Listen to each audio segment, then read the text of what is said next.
Petyr Baelish, Littlefinger, was a man born to nothing, from a place nobody had heard of, who amassed more power than anyone would have thought possible. No army, no sword.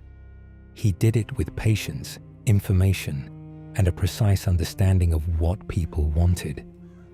Wars started with letters. Lives ended with a word in the right ear. And he did all of it with a smile, seated at the same table as the very people he was destroying. The story of Petyr Baelish is not a story about villainy. It is a story about a wound. What happens when a man is told, early and clearly, that he does not matter, and decides that the world is wrong about that? Everything he becomes flows from that decision. The manipulation, the patience, the hunger that never quite resolves. This is the story of one of the greatest manipulators Westeros has ever seen. A man with no name, no blood, and no army, who still managed to bring a kingdom to its knees. So let us travel to the Fingers, the smallest, most forgettable stretch of coastline in the Vale. To understand Petyr Baelish, you have to start at the Fingers. Not because it is a dramatic place. It is not. That is precisely the point. The Fingers are a series of narrow peninsulas that stretch from the eastern coast of the Vale into the cold waters of the Bight. Rocky, salt-bitten, exposed to weather on every side, and largely ignored by everyone who does not have to live there. The land does not yield much. The location commands nothing. There are no strategic passes to hold, no rivers to tax, no forests worth harvesting. It is the kind of place the history books leave blank. House Baelish held the smallest of those peninsulas. Their seat was an old flint tower, unnamed, unwalled, with a village of perhaps a dozen families scratching at peat bogs nearby. By the measures that Westeros uses to rank such things, they were not a house at all. They were a footnote. And the story of how they got even that far is instructive.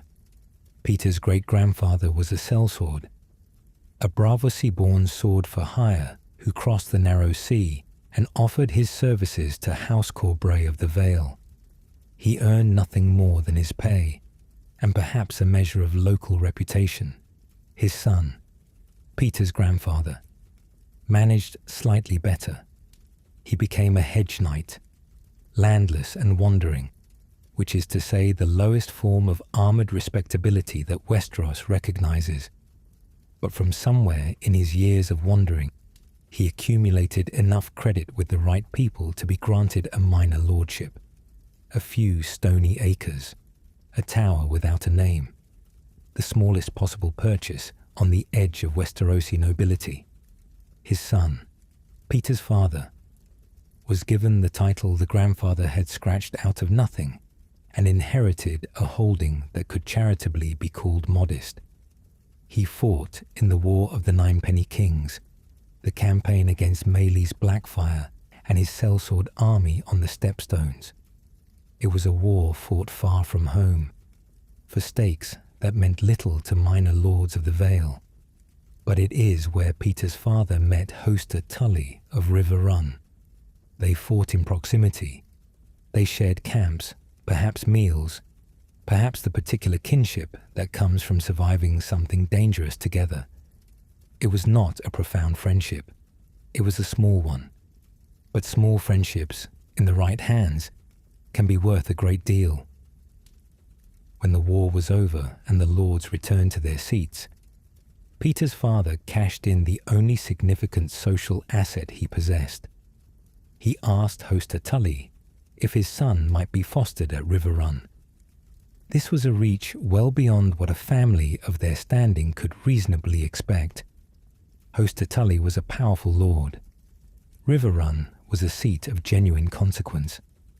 Fostering arrangements of this kind were reserved, as a rule, for families of comparable standing. Houses with something to offer in return, politically or militarily. House Baelish had nothing to offer.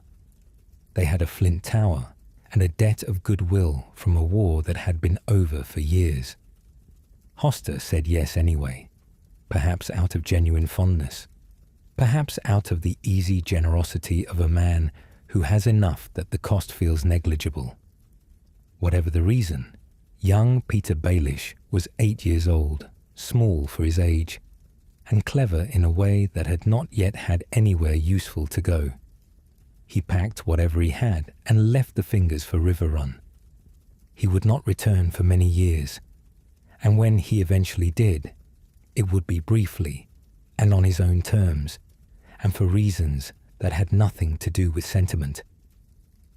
One detail from those early years is easy to pass over, and it should not be. It is Edmure Tully, Hoster's son, the boy of the house.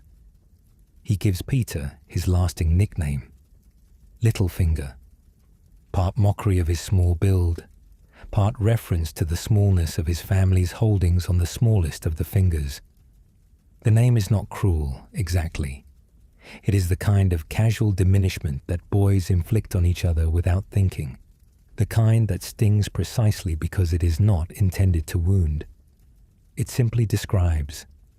It places him, Littlefinger, from the smallest finger. Petyr carries that name for the rest of his life. No subsequent title or office will fully dislodge it. Every room he ever enters, someone in it remembers what the name means and where it comes from. He is always, to some part of the world, the boy from the smallest piece of nothing at the edge of the veil. There are men who would have made their peace with that, who would have found in the ward's life at a great house a comfortable enough existence. Educated among people of consequence, handed opportunities the Fingers alone could never have provided. Gratitude is the expected response. It is the appropriate one. Petyr Baelish was not built for gratitude. He was built for something else entirely, something that the Fingers had been quietly assembling in him across generations, layer by layer. He arrived at Riverrun with nothing. He looked at everything around him and understood, with the particular clarity of someone who has never been able to take anything for granted, exactly what it would cost to get it. Riverrun was everything the Fingers were not. It sat at the confluence of two rivers, the Red Fork and the Tumblestone. The water surrounded it on three sides when the floodgates were raised, making it an island of dressed stone and warm firelight at the center of one of the most fertile regions in Westeros. The Tully seat was not merely comfortable. It was the kind of place that announced its own importance before you had crossed the threshold. The kind of place that made boys from Flint Towers feel the distance between what they came from and what the world could, in theory, contain. Petyr Baelish crossed that threshold at age 8 and began to learn. The Tully household had 3 children who mattered to his story. The eldest was Catelyn, warm, assured, the kind of person who moves through a room as though the room was arranged for her. Not because she is arrogant, but because the world has never given her a reason to doubt that it was. She was the daughter of a powerful lord, educated in the duties and graces of a great house. She treated young Petyr with the particular, uncomplicated kindness of someone who has never had to calculate whether kindness is affordable. She did not see what that kindness was doing to him. He fell in love with her, or something seized him that he understood as love, that fixed, total certainty that forms in certain people at a young age and does not loosen its grip when the world declines to cooperate. Catelyn was older, connected, already moving toward a future that had been arranged for her long before Petyr arrived. None of that altered what he felt. It simply made the feeling more airless and impossible to resolve. The younger daughter was Lysa. Where Catelyn moved with ease, Lysa searched for footing. She was acutely aware of her sister's effect on people, and she was acutely aware of Petyr, in ways that Catelyn was not, and never would be. Lysa noticed him. She wanted to be noticed in return, and over the years of Petyr's time at Riverrun, that wanting deepened into something more consuming and less examined than she likely understood at the time. What happened between them during those years at Riverrun has never been told cleanly. Accounts of it are partial and shaped by the people who carried them. What seems clear is that Lysa used the dark and Petyr's drink-loosened longing to allow him to believe he was with someone else, that she let him hold for one night, the thing he had wanted most. It is difficult to overstate what this means for everything that follows. Petyr did not simply love Catelyn from afar and lose her. He believed, however briefly, that the distance had closed, and then discovered that it had not. The obsession that would drive the next 40 years of his life was not simply unrequited love. It was something that had been given to him falsely and then taken back by a woman who loved him enough to deceive him. Lysa became pregnant. Hoster Tully, when he learned of it, moved quickly and without sentiment. The pregnancy was terminated. Lysa was subsequently promised to Jon Arryn, a great lord of the Vale, loyal, respected, and old enough to be her father. The arrangement served Hoster's political needs. What it cost Lysa was not part of the calculation. Petyr was not told about the child. Whether Lysa kept that from him by choice, or whether Hoster ensured it, the result was the same.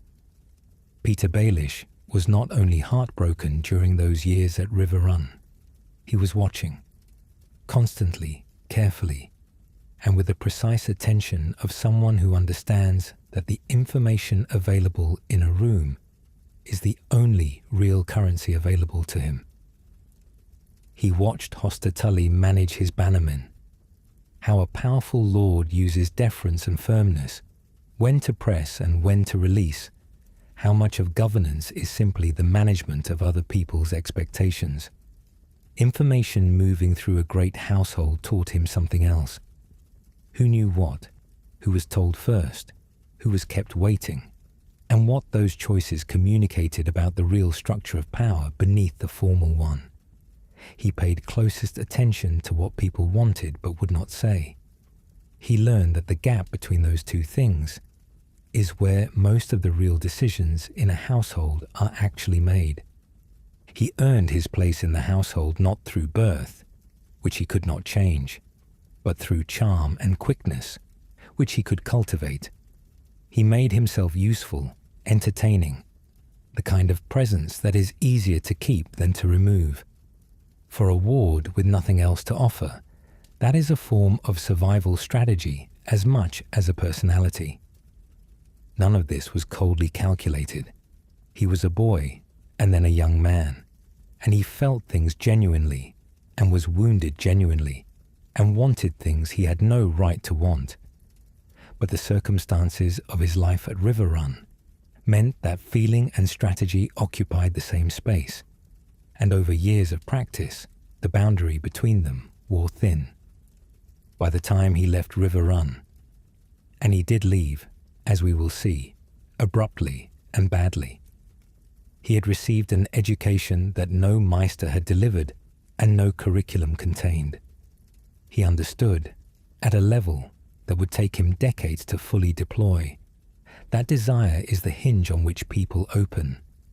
Everyone wants something they cannot have, and the person who knows what that something is and is patient enough to stand near the hinge can eventually move the door. The question was what door he would choose. That answer came with Brandon Stark. Brandon Stark arrived at Riverrun the way men like Brandon Stark always arrived at places, as though the place had been waiting for him. He was the eldest son of Lord Rickard Stark of Winterfell, heir to one of the largest houses in Westeros, and he had come to Riverrun to be formally betrothed to Catelyn Tully, He was everything a young lord of the North was supposed to be. Tall, broad-shouldered, trained from childhood in the arts of war, possessed of an easy physical confidence that does not have to announce itself because it never has reason to doubt. He did not need to perform authority. It simply came off him, the way heat comes off stone in summer. Petyr Baelish was 17. He had spent nearly a decade at River Run.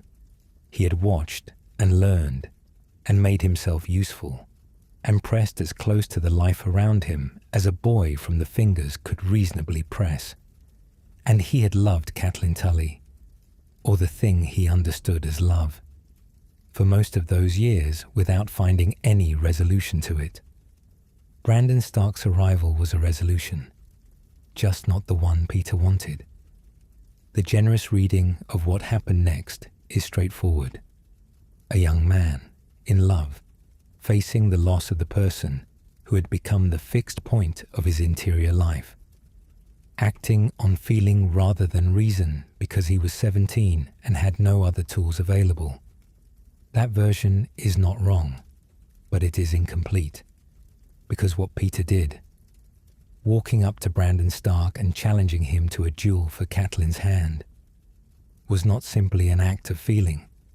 It was a statement, a declaration that he had a right to make the challenge, that the rules of the game applied to him equally, that his claim on Catelyn was as legitimate as any lord's. That was the part that was wrong, not the feeling, the assumption. The duel was not a contest. Brandon Stark had trained for combat since he could walk. He was the heir to one of the great houses of Westeros, raised in the understanding that a lord's body is a weapon and should be kept sharp. Petyr had received some education in arms during his years at River Run, enough to hold a sword with competence, enough to understand the basics of what he was doing, not enough to matter. The fight was short. Brandon nearly killed him. It was Catelyn who ended it, who stepped between them, or called out, or begged Brandon to stop, depending on which account you follow. Brandon listened, whether out of mercy or contempt, or simply because continuing would have been beneath him. He put down his sword and left Petyr alive on the ground. He would survive, and some weeks later, he would be sent home to the Fingers.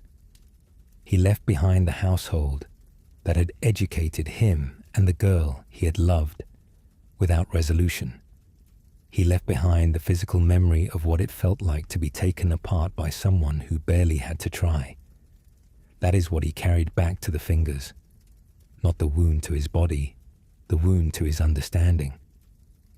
The duel clarified something for Petyr Baelish that he would spend the rest of his life translating into action.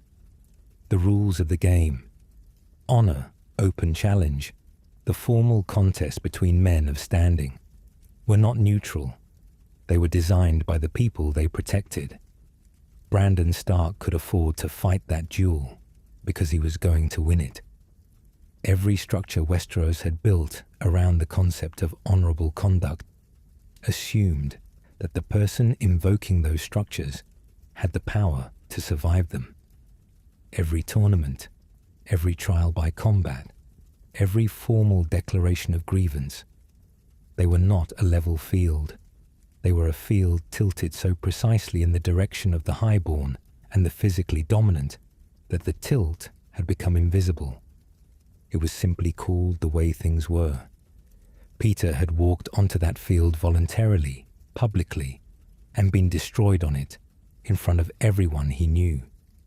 He would not do that again. The duel is the true hinge of his life, not because of the humiliation or the lost girl, but because of what it taught him.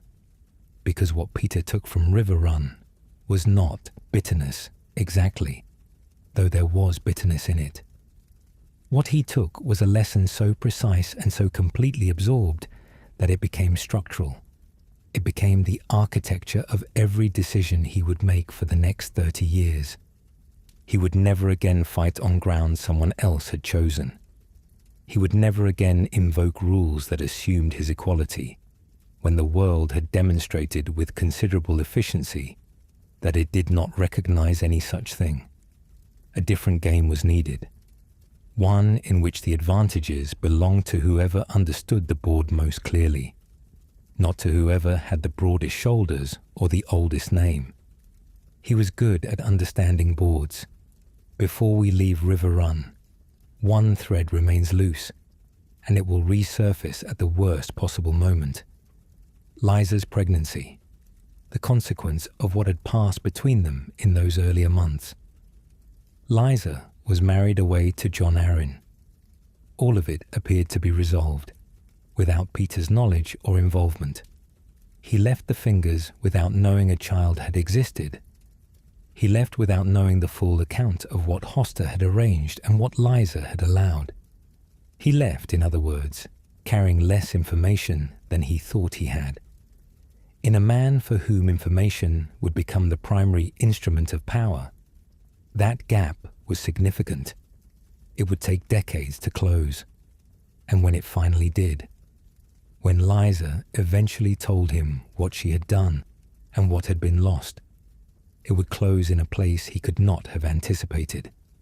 At the top of the world, above a door that opened onto nothing but air. But that is much later. For now, the Fingers, a recovery, and the long, slow work of becoming someone the world had not yet learned to be afraid of. He went back to the Fingers and waited. Not because he had a plan, not yet, because there was nowhere else to go. A boy who has just been nearly killed by a Stark of Winterfell in front of the household he has lived in for a decade does not have many immediate options available to him.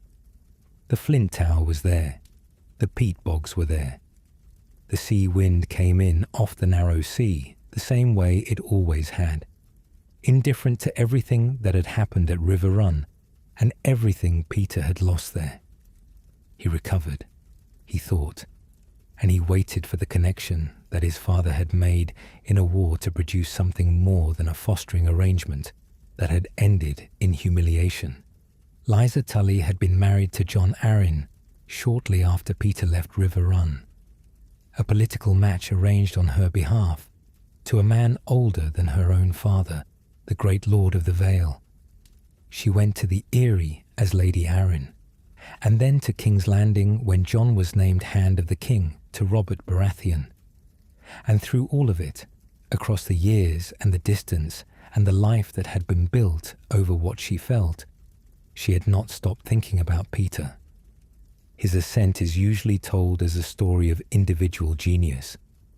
That telling skips something important. He did not climb from the Fingers to the heights of Westerosi power through his own ingenuity alone. He climbed because Lysa Arryn wanted him close, and Lysa now had the ear of one of the most powerful men in the realm. It was her quiet insistence, her pressure on Jon, sustained across years of marriage, that secured Petyr a posting at Gulltown. It was her patronage that held that posting in place long enough for him to do something with it. Her continued influence eventually brought him to King's Landing entirely. He did not build his platform from nothing. He built it from her. Whether he understood that at the time, or understood it only later, is a question the record does not answer. What the record does show is that Petyr Baelish never, at any point in his subsequent career, appeared to feel constrained by the debt. He would spend decades treating Lysa Arryn's devotion as a resource, drawing on it when useful, ignoring the debt when not. But first, Gulltown. The customs posting at Gulltown was, by every conventional measure, exactly the kind of position a man of Petyr's background could reasonably expect. Gulltown was the primary port of the Vale, a working city, practical and unglamorous, built around the movement of goods rather than the performance of power. Managing its customs revenues meant tracking what came in and went out and collecting the duties owed to the crown. It meant ensuring that the numbers on one side of a ledger corresponded to the reality on the other. It was administrative work, necessary, respectable in a minor way, and thoroughly beneath the attention of anyone who mattered. Petyr did not treat it that way. Within a few years, the revenues from Gulltown had increased to a degree that was difficult to explain by diligence alone. One account places the improvement at something approaching tenfold.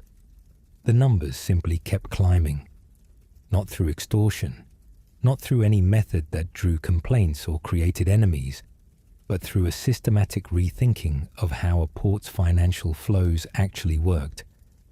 Where money was leaking, Petyr found the leak. Where trade was moving through channels that bypassed the official accounting, he redirected it. Arrangements that had existed for years simply because no one had thought to question them, he questioned. He understood something about Gulltown that most revenue collectors do not bother to understand about the places they administer. That a port is not simply a place where goods arrive. It is a place where information arrives. Every ship that docked carried news about prices in distant cities, about which houses were buying and which were selling. News about the private affairs of merchants and lords that had not yet made it into the official dispatches. Petyr collected that information with the same systematic attention he gave to the coins. He built, in the quiet of a port city that no one in King's Landing was watching, his first intelligence network. Eventually, the numbers reached John Arryn. Recommendations were made. Petyr Baelish, still young, still obscure, still carrying a name that announced its own insignificance, was brought to King's Landing and appointed Master of Coin on the small council of King Robert Baratheon. King's Landing was not what the songs made it. It was vast and loud and layered in the way that cities built on ambition always are.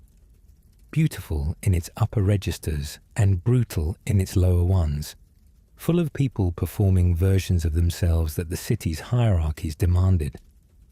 At its center sat the Iron Throne. Around the Iron Throne sat Robert Baratheon, a king who had been magnificent in war and had spent the years of peace methodically dismantling that magnificence through feasting, hunting, drinking, and an enthusiasm for spending money that the treasury could not sustain. The Iron Throne was, in practical terms, bankrupt. The position of Master of Coin was not an opportunity. It was a problem.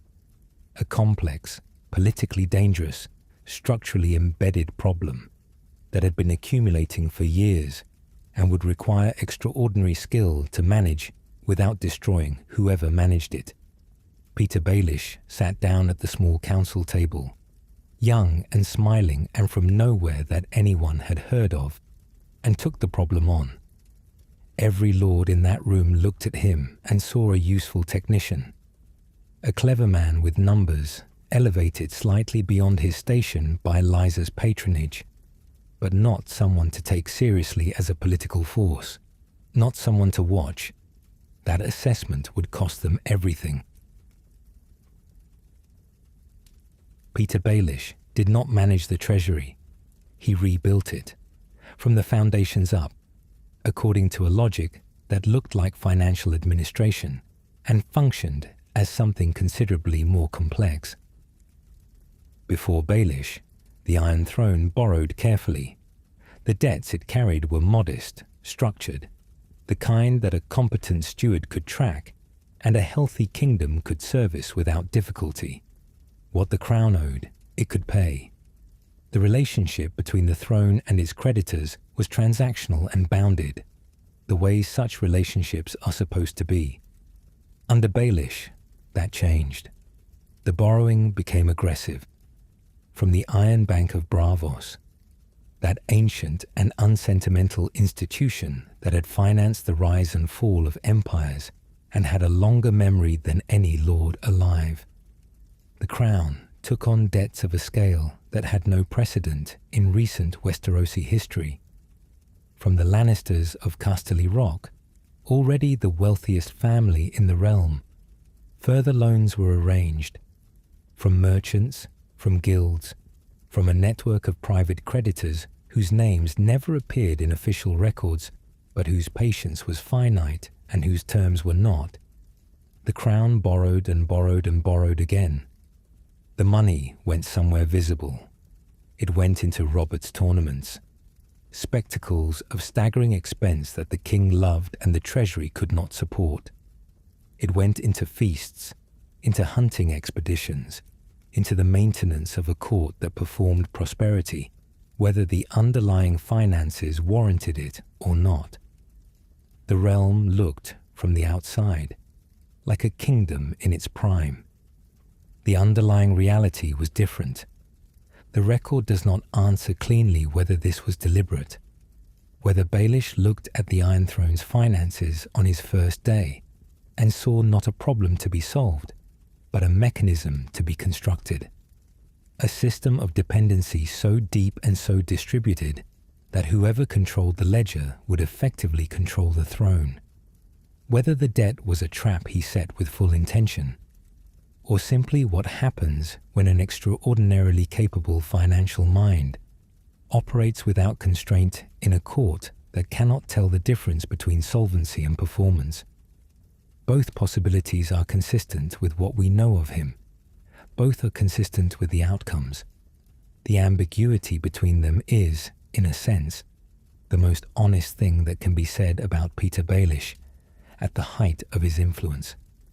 It is genuinely difficult to determine where competence ended and calculation began, because he made no visible effort to mark the boundary.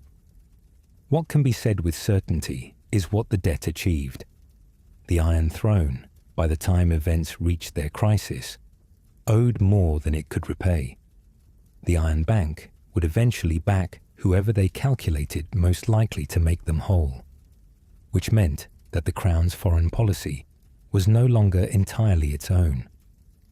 The Lannisters, as primary domestic creditors, had a structural interest in whoever sat the throne that went beyond family loyalty or political alliance.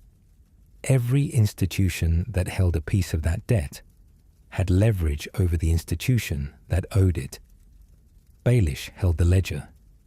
He was the one who knew the full picture, who owed what to whom, on what terms, with what consequences for default. In a court full of lords who understood land and swords and hereditary obligation, he was the only person who fully understood the financial architecture of the realm.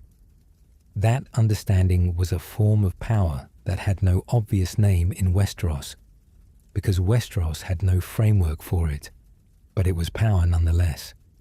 The treasury was not the only thing he built. Across King's Landing, Baelish acquired and operated a network of brothels. This detail is usually noted as a character observation, an index of his appetites and his comfort with profiting from human misery. It is all of those things. It is also a precise intelligence operation, and that function was almost certainly primary. Men talk. In particular, men talk in places where they believe the conversation is private, where the normal structures of surveillance and consequence feel temporarily suspended, where the performance of their public role is briefly set aside. Brothels are exactly those places, and the men who visited Baelish's establishments were not common. They were lords, merchants, knights, officials, soldiers, people whose private conversations were worth considerably more than their entrance fee. Every room was, in effect, a listening post. What people said there, about their debts, their loyalties, their fears, their arrangements with other powerful men, was collected and retained by a proprietor with a perfect memory for useful information and no compunction about using it. The brothels did not merely fund Baelish, they fed him. Combined with the financial intelligence that flowed naturally through the Master of Coin's office and the port city habits he had developed at Gulltown, Baelish had constructed a remarkable information architecture. By the time of our story, it rivaled anything in King's Landing. Anything, that is, except one. Across the small council table sat Varys, the master of whisperers, a eunuch from the free cities whose network of informants stretched across every corner of the realm and several corners beyond it. The two men were, in surface terms, collegial. They exchanged pleasantries. They occasionally cooperated. They maintained the appearance of mutual professional respect. Beneath it, they were rivals in the truest sense. Not enemies who fought, but competitors who played adjacent games on the same board with incompatible goals. Both men understood that the real currency of King's Landing was not the gold Baelish managed, but the information that shaped how gold was spent and by whom. Both men had built systems to accumulate that currency. Each was considerably more dangerous than he appeared in any given room. The difference was in what they were building toward. Varys, and one can debate his methods and question his honesty at length without resolving the question of his fundamental motivation, appeared to operate toward something external to himself, toward stability, toward a specific vision of what the realm should be, toward outcomes he believed served the realm as a whole, however corrupted or misguided his pursuit of those outcomes sometimes became. Baelish operated toward himself. There was no external cause, no governing philosophy, no vision of a realm well ordered and justly ruled that he was working to bring about. There was the climb and his own ambition. In a room full of dangerous people, he was the most dangerous. Varys could be understood, eventually, if you mapped his goals carefully enough. Baelish resisted that mapping because the destination kept shifting, or because there was no destination, only the motion of ascent. The structures he built along the way were not a means to an end, but the whole of the enterprise. What he had actually built was a position from which the world could be moved, if the right lever were found and the right moment chosen. Across the financial architecture and the intelligence network he had spent years constructing, that position was now his. Jon Arryn was a good man. This matters more than the dramatic elements that follow tend to suggest. He had been Hand of the King to Robert Baratheon since the beginning of Robert's reign. 17 years of quietly holding the realm together, while the king he served spent its resources and refused its burdens. He was old and careful and trusted, and he had spent the better part of 2 decades compensating for a king who governed with the same reckless enthusiasm he had once brought to war. Without Jon Arryn, it is genuinely difficult to say what would have been left of the Iron Throne by the time our story begins. In the final months of his life, Arryn had begun looking into something that had been troubling him. Quietly, without announcing his investigation to the court, he had started asking questions about the children of Queen Cersei. Specifically, he was asking why none of them looked anything like Robert Baratheon. Robert was a large, dark-haired man, from a line of large, dark-haired men. And yet all 3 of Cersei's children had the golden colouring of the Lannisters.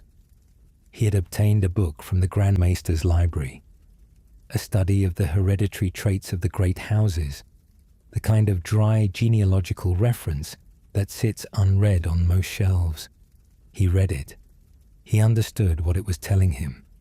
He was moving, step by careful step, toward a conclusion that would have changed everything.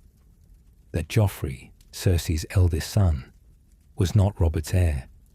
That none of Cersei's children were. That the succession to the Iron Throne was not what the realm believed it to be.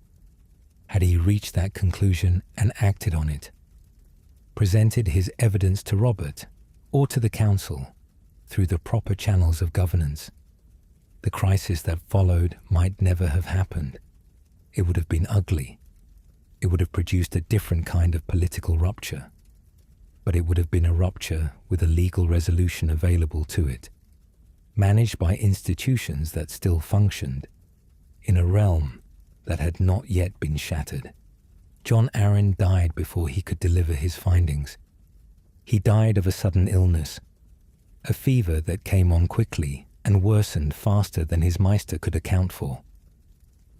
The court mourned appropriately. Robert was shaken.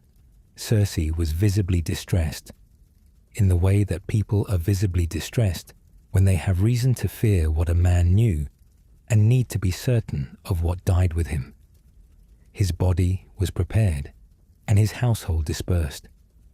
His widow, Lysa, took their sickly young son and retreated to the Eyrie, and Petyr Baelish sat at the small council table and said nothing, and grieved appropriately, and waited. Jon Arryn's death was not the product of a single motive. 3 pressures converged at once, and each of them bears naming. The first was Lysa. Her marriage to Jon Arryn had been arranged by her father without her consent, in the aftermath of River Run, the forced termination Petyr sent away. She had spent nearly 20 years in a loveless marriage to a man she did not choose, sustained by a devotion to Petyr that the years had made neither smaller nor more rational. By the time our story reaches this point, that devotion had curdled into something that needed an outlet. Jon was also making arrangements to have their son Robert fostered by Stannis Baratheon at Dragonstone, a plan entirely consistent with Westerosi custom and entirely intolerable to Lysa. She had wrapped her identity so completely around the boy that the prospect of losing him to someone else's household felt like an existential threat. These 2 pressures, the decades of unhappiness, the fear of losing her son, were the material that Baelish worked with. He did not have to push hard. He had to push precisely. The second motive was structural. Jon Arryn's death created a vacancy at the summit of the realm's governance. The position of Hand of the King would need to be filled. Whatever filled it would shape what came next.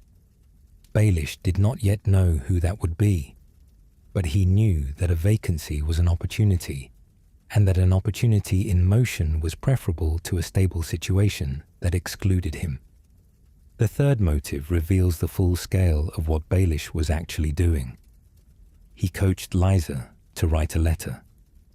After Jon's death, Lysa sent a message, not through any official channel, but privately, to her sister Catelyn at Winterfell. The letter made a specific claim, that Jon Arryn had been murdered, and that the Lannisters had done it. This was false. The Lannisters had not killed Jon Arryn. Lysa had killed Jon Arryn with poison that Baelish had provided and instruction that Baelish had given. But the letter did not say that. The letter said the Lannisters were responsible, and it urged Catelyn to be careful, and it introduced into the Stark household a suspicion that had no legitimate basis but enormous practical consequences. Because Catelyn Stark, when she received that letter, was married to Eddard Stark, the most honourable man in the north, and the man Robert Baratheon was about to ask to come south and become his new Hand of the King. It guaranteed that Ned would come. It guaranteed that when he arrived, he would be looking for Lannister guilt. The investigation Ned conducted would move in a direction Baelish could manage, toward conclusions that Baelish could time, toward a trap already being built. The passive architect became something else entirely. The method of Jon's death was as clean as the motive was layered. Lysa administered the Tears of Lys, a rare, colourless, virtually undetectable poison, to her husband's wine. His own maester began treating him, and might, given time, have identified what was happening and worked against it. But the Grand Maester Pycelle, who had his own reasons for ensuring that Jon Arryn's investigation ended, quietly intervened. He dismissed the treating maester and took over the care himself, giving only painkillers where purges had been working. Jon Arryn's last hours were made more comfortable than they might otherwise have been, and considerably shorter. The murder was quiet. It left nothing that could be followed back to anyone still living in King's Landing, or so it appeared. Now, around this same period, something else happened. A boy named Bran Stark, the young son of Eddard Stark, fell from a tower at Winterfell and lay comatose in his bed. And while he lay there, an assassin arrived in his room with a Valyrian steel dagger and instructions to ensure the boy did not wake up. Who sent that assassin has never been established beyond reasonable doubt. What is certain is that the dagger was old and exceptional. Valyrian steel with a dragonbone hilt, the kind of weapon that announces considerable wealth behind whoever used it. The attempt failed. Bran's direwolf tore out the assassin's throat before the blade could find its mark, and Catelyn Stark, holding the dagger in the aftermath, brought it to Baelish. He identified it immediately. He told her, with the warm concern of an old friend doing a painful duty, that the dagger had once been his, and that he had lost it in a wager to Tyrion Lannister. This was a lie. Whether the dagger had actually passed through Baelish's hands and been sent with the assassin, or whether his lie was a separate instrument of manipulation layered on top of events he had not arranged, that question the record does not answer clearly. What is certain is the consequence. Catelyn believed him. She took that information north. She encountered Tyrion Lannister on the road and took him captive.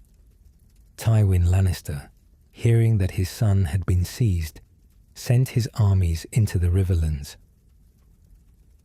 The War of Five Kings did not begin at the Trident, or at Winterfell, or in the throne room of the Red Keep. It began here, in the quiet of a poisoned cup, and the precise, patient architecture of a man who had been waiting his entire life for a lever large enough to move the world.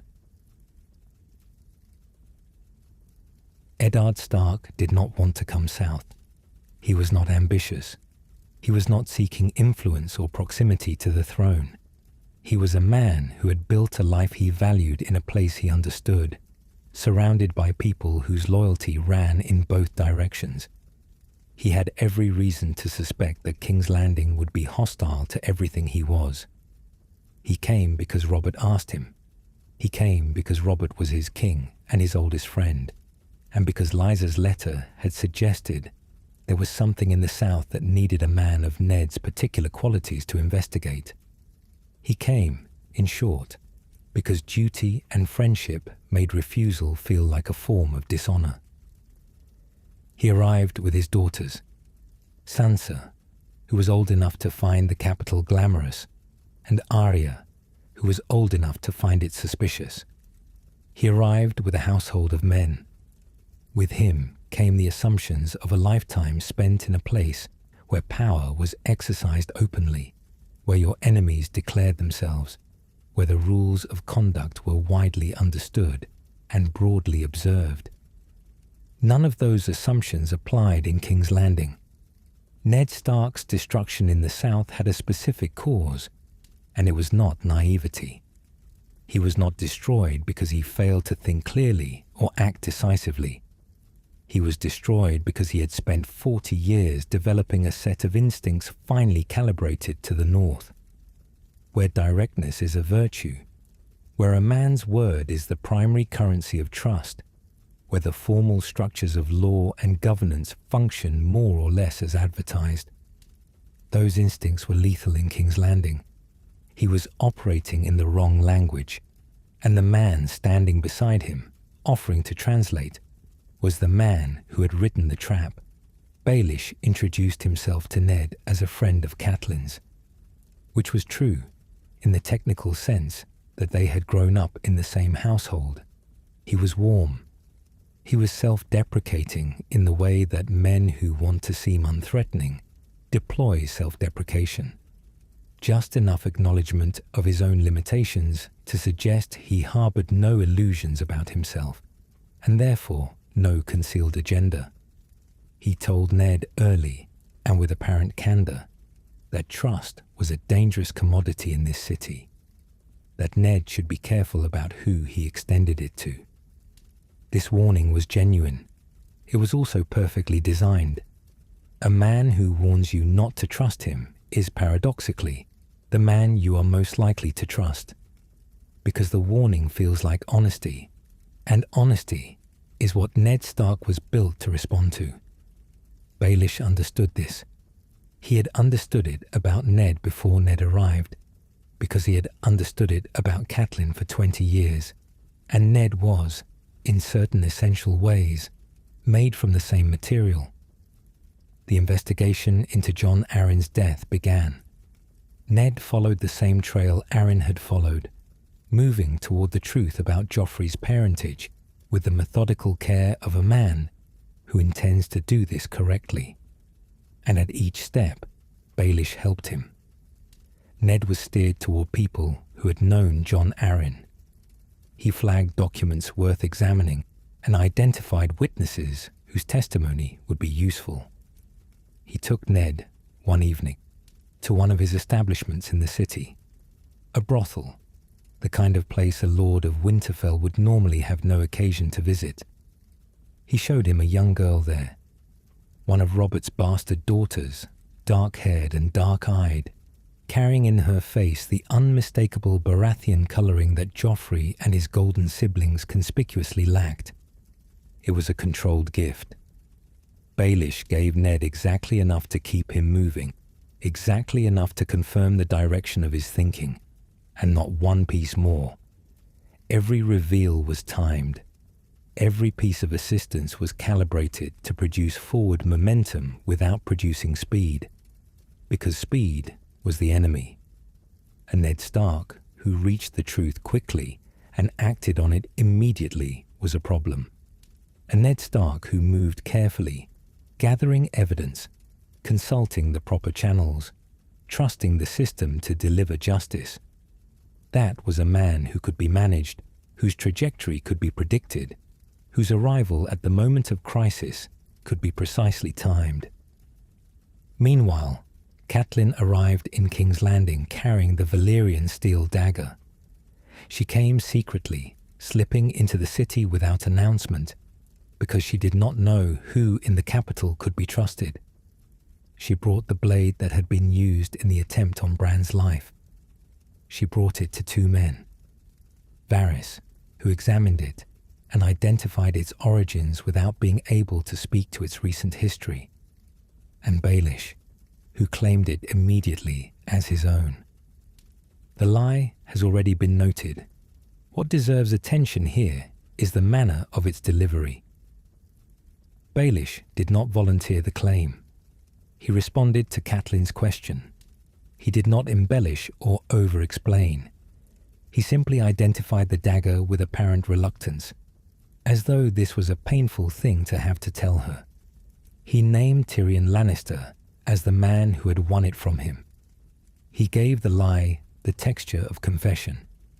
He made it feel like something he was sharing at personal cost. Catelyn left King's Landing and captured Tyrion on the road north. Tywin Lannister sent his armies into the Riverlands in response. A conflict that had been smouldering in the background of everything. The tension between Stark and Lannister that Lysa's letter had seeded and Ned's investigation had sharpened, ignited into open war. Ned continued his investigation. He gathered his evidence. He prepared, with scrupulous care, to act through the proper channels of law and governance, trusting that the system would function as systems are supposed to function when honest men operate them faithfully, not blindly. Ned Stark was not a blind man, but he trusted Baelish in the way that a person trusts someone who has been consistently useful, consistently warm, consistently present, and consistently honest about at least some of his limitations. He had no evidence against Baelish. He had no specific reason to suspect him. And Baelish, who understood precisely how Ned measured people, had ensured that the performance he delivered was calibrated to pass exactly the kind of scrutiny Ned was capable of applying. With different instincts or different information, Ned Stark could have seen through what Baelish was doing. It is not an implausible scenario. The signals were there, if you knew to look for them and knew what looking for them required. But Ned did not know what looking for them required. He had never needed to. In 40 years in the North, he had never encountered a man who performed honesty as a strategic instrument, who told the truth selectively and precisely, just often enough to make the lies invisible. He had no category for it. What he never found was the man who had written the conspiracy in the first place, because that man had been standing beside him from the first day, helpful and quietly indispensable, offering directions through a city he had spent years learning to control. The trap was almost ready. Robert Baratheon was dying. He had been gored by a boar on a hunting trip. An apparent accident. Cersei had almost certainly had a hand in arranging the circumstances, though not, in all likelihood, the boar itself. The wine had been stronger than it should have been. The king had been drunker than was safe. The precise degree to which any of this was managed rather than merely permitted is the kind of question that tends not to produce clean answers. What is certain is that Robert was carried back to King's Landing with a wound that was not going to heal, and that Cersei knew it before he did. Baelish had nothing to do with any of this. He did not arrange it, did not encourage it, did not need to. The timing was, from his perspective, simply a gift. The world delivering, without any effort on his part, the final condition required for his design to complete itself. A dying king, a disputed succession, a hand of the king in possession of evidence that could overturn everything. Ned, by this point, had the truth. He had followed the trail that Arryn had followed, had examined the genealogical records, had looked at the children with the clear eyes of a man who has no investment in a comfortable conclusion. Joffrey was not Robert's son. None of Cersei's children were. The succession was a fiction. What he did with that knowledge is the most Ned Stark thing he ever did, and it destroyed him. He went to Cersei privately. He told her what he knew. He told her that when Robert died, he would be obligated to reveal the truth to the council and to name Stannis Baratheon as the rightful heir. And he told her that if she wished to take her children and leave before that happened, he would give her the time to do it, to remove herself from King's Landing and spare everyone the ugliness of what would follow. This was mercy. It was also the act of a man who still believed, at that late hour, that the system he served was fundamentally capable of producing just outcomes, that the law, properly applied, would be sufficient, that giving an adversary the chance to remove themselves honorably was a virtue rather than a vulnerability. He was not wrong about the virtue, but he was catastrophically wrong about the vulnerability.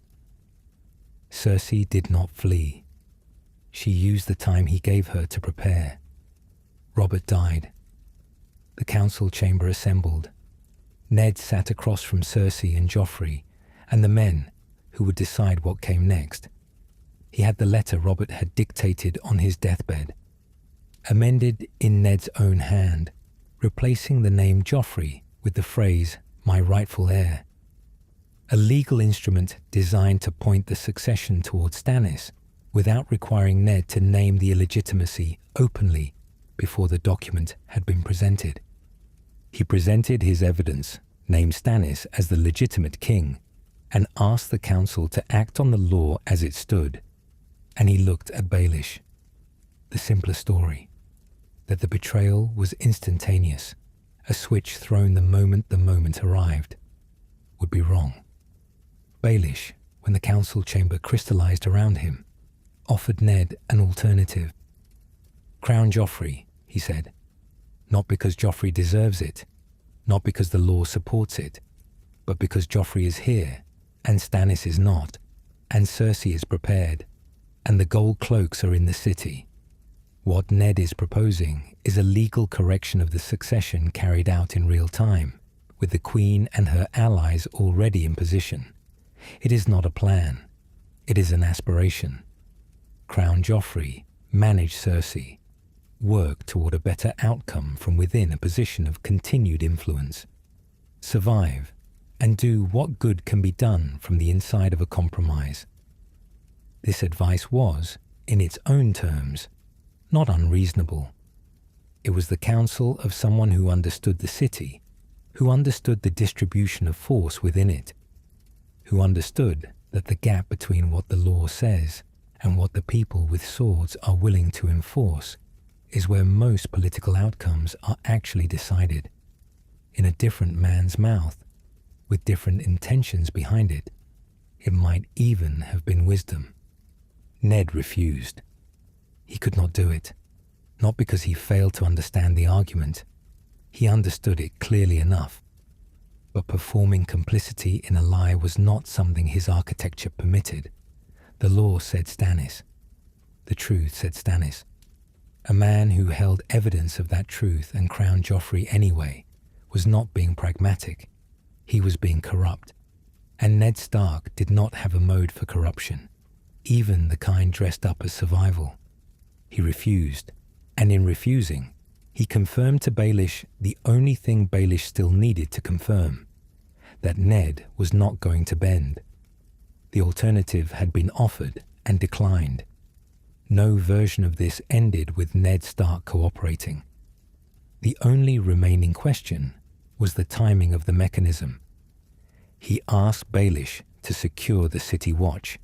He needed the gold cloaks, the city's garrison, the force that would have to physically enforce whatever the council decided, to be loyal to him rather than to Cersei when the moment came. He asked Baelish to ensure their support, and Baelish agreed, and Ned accepted that agreement with the same fundamental trust that had governed every interaction between them since he arrived. He should have known. The signals were there. He had been warned specifically and directly by the man he was trusting. Not to trust him, but knowing and believing are different operations. Ned had spent the entire length of his time in King's Landing, unable to fully believe that a man could be as comprehensively without loyalty as Baelish actually was. The gold cloaks had been Baelish's in any meaningful sense for years, not through any dramatic act of subversion, through pay and patronage, the slow accumulation of obligation that does not appear on any ledger, but is as real and as binding as any contract.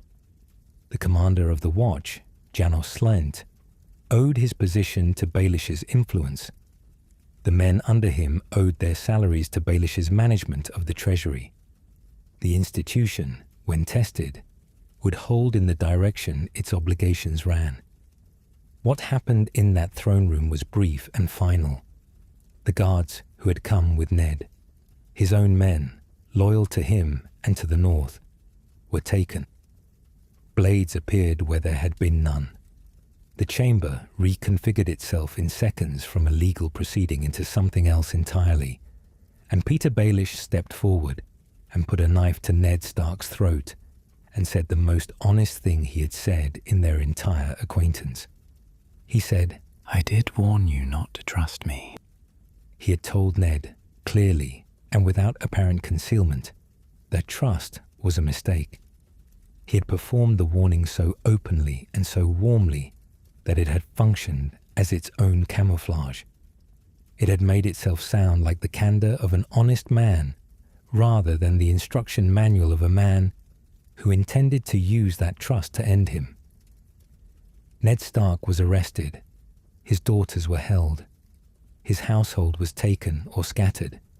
Arya, the younger one, quick, instinctive, suspicious in the way that children who pay attention to the right things sometimes are, escaped. In the days that followed, Ned would confess to treason on the steps of the great sept of Baelor. He would do it to save his daughters, trusting that a confession would produce the mercy that had been promised. Joffrey would have his head regardless. The betrayal was not a decision made in that room, in that moment, under the pressure of a crisis. It was the completion of something that had been under construction since before Ned arrived in the city. A structure built from warmth and carefully timed assistance, designed from the first stone to produce exactly this outcome. Every act of friendship was load-bearing. The warnings were structural. Every piece of help was a wall going up around a man who believed he was being guided through a city, when in fact he was being walked into a room with no exit. Treachery implies a prior loyalty that has been violated. Baelish had never been loyal to Ned Stark. He had been loyal, with total consistency, to the position that Ned Stark's presence in King's Landing made possible. And when that position had been reached, the man who had made it possible was no longer required. Eddard Stark was executed on the steps of the great sept of Baelor, in front of his daughter, in front of the city, with his own sword. Joffrey had promised mercy. Joffrey lied. Or rather, Joffrey was precisely what he had always been, and the people around him had simply misjudged how little control they had over him. The court erupted. The realm fractured. Robb Stark called his banners in the north, and the War of Five Kings, which had been building through everything we have followed, became open and undeniable, and enormously, catastrophically real. Baelish sat at the small council table throughout, his position undiminished, his usefulness intact. Joffrey's court needed a master of coin. The debt still had to be managed. The logistics of war still required someone who understood how money moved and where it came from and what it would cost to keep an army in the field. Baelish was that person, and he remained that person, and no one in the new court had either the capability or the inclination to question it. He was good at surviving transitions. He had been practicing since the Fingers. The thing that interested him now, the thing he had been positioning towards since before Ned Stark ever set foot in King's Landing, was Sansa. She was still in the city. After her father's execution, she was held as a hostage in everything but formal designation, kept at court as a political instrument. Visible evidence that the Lannisters controlled something that mattered to the North. She had been betrothed to Joffrey and then discarded when the Tyrell alliance made Margaery a more valuable match. She was tormented in the particular way that Joffrey tormented people he considered beneath the consequences of tormenting. Casually, publicly, with the confidence of someone who has never been made accountable for anything. She endured it. Things that would have broken people with more resources and fewer reasons to survive. She was not simply a passive victim of her circumstances. She was a girl who understood, with growing precision, that performance was the only available protection, that the version of herself she showed to the court had to be carefully managed if the version of herself she actually was had any chance of continuing to exist. She was learning the lesson Baelish had been living since he was 17. She was learning it under considerably worse conditions and without any of his advantages. He approached her, with warmth, with the invocation of Catelyn's name, with the manner of an old family friend doing what decency required in difficult circumstances. He told her he would try to help her. He told her she was not alone. He looked at her with the particular attention of someone who sees in another person's face something they have been looking for a very long time. Because Sansa had her mother's face, and Baelish had never stopped looking for Catelyn. The two of them were standing in the same place at the same moment for reasons that were not, on his side, entirely separable from that fact. Whether what he felt was protection, or something closer to obsession, or some compound he had never fully examined, that question does not have a clean answer. What can be said is that from the moment of first contact, he was treating her as his. Not in any declared sense, not in any way he announced or perhaps fully acknowledged to himself, but in his decisions, in his positioning, in the moves he made and the moves he quietly blocked. She was already a piece he was holding, in a game whose next several chapters she did not yet know she was part of. The clearest evidence of this came from a direction Sansa never saw. The Tyrells had noticed her. The wealthiest family in the Reach, newly arrived in King's Landing as part of the Lannister alliance, understood the value of a Stark girl in a world where the North was in open rebellion. Sansa represented a claim. She represented legitimacy. She was also, as far as anyone could see, trapped and desperate, and very much in need of someone willing to offer her a way out. They made her one. Quietly, through private arrangements and careful intermediaries, the Tyrells proposed that Sansa be secretly married to Willas Tyrell, the heir to Highgarden. She would leave King's Landing. Lannister control would be replaced by Tyrell protection, and a life at Highgarden as its future lady, rather than as a hostage in a city that had killed her father. It was the best offer she had received, the closest thing to genuine safety that the circumstances permitted. Baelish found out about it, and went directly to Tywin Lannister. He laid the full arrangement and its intended outcome before him. Tywin, who had not survived as long as he had by being slow to close problems of this kind, moved immediately. He blocked the Tyrell marriage, and in its place forced Sansa into a marriage with Tyrion. This kept her within Lannister reach, and prevented the Tyrells from acquiring the Stark connection independently. It ensured that whatever political value Sansa represented remained under the control of the family Baelish was currently serving. Sansa never knew any of this had happened. She never knew there had been a door. She never knew it had been closed from the outside, and that the man who told her he was trying to help her was the man who had closed it. In a single move, Baelish had kept Sansa exactly where he needed her and earned Tywin Lannister's gratitude. He had demonstrated his value to a court that already depended on him financially, and done all of it without leaving anything visible that anyone would have thought to examine. It cost him nothing. It produced no trace. It was, in its compressed efficiency, one of the cleanest operations he ever ran. The war that Baelish had started was, by this point, considerably larger than anyone had planned for. Robb Stark had marched south with the Northern Army and was winning battles he had no business winning, outmaneuvering Lannister commanders twice his age, capturing Jaime Lannister himself at the Whispering Wood, earning a reputation in the field that was beginning to frighten people who did not frighten easily.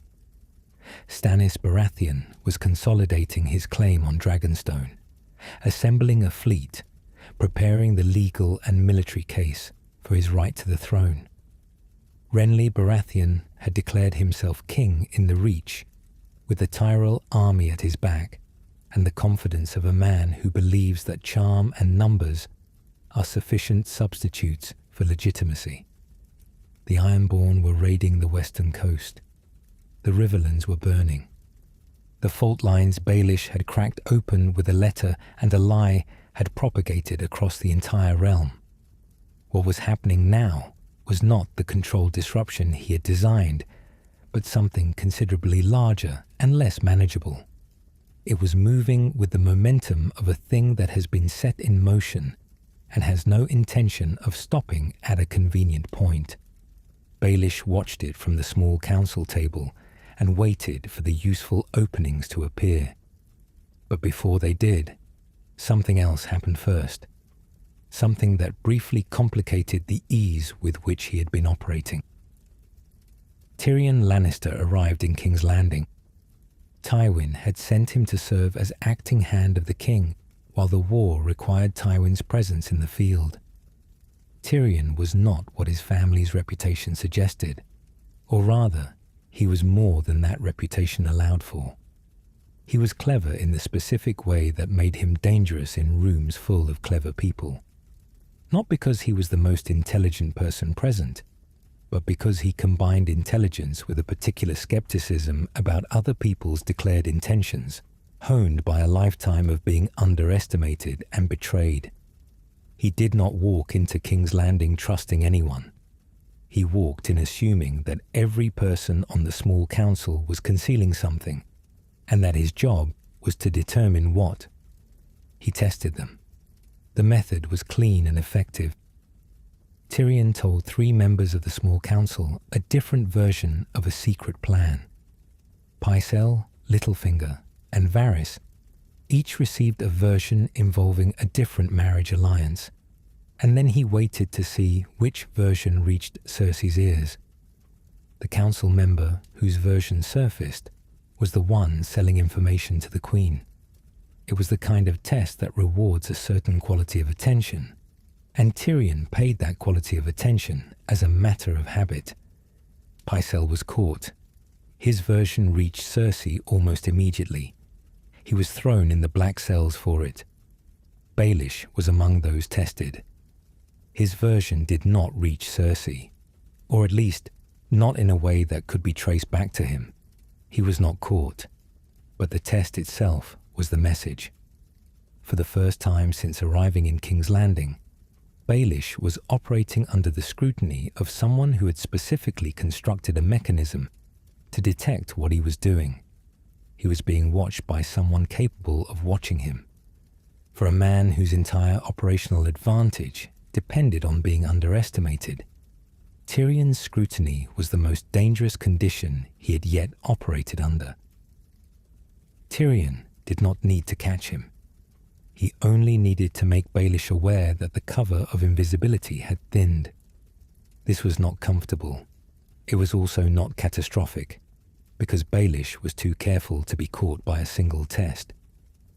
Tyrion's position as acting hand was inherently temporary. The war would resolve, Tywin would return, and the constellation of power would reconfigure.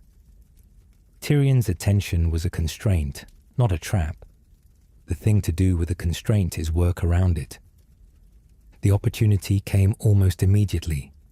Renly Baratheon was killed, murdered, through means that were strange and not easily attributed to any conventional military action. His army, suddenly leaderless, was in flux. The Tyrells found themselves in an ambiguous position, too powerful to be ignored and suddenly without the claimant they had backed. Courted by every remaining faction who understood that whoever secured Tyrell support would have a decisive military advantage at Blackwater Bay, where Stannis was preparing his assault on the city.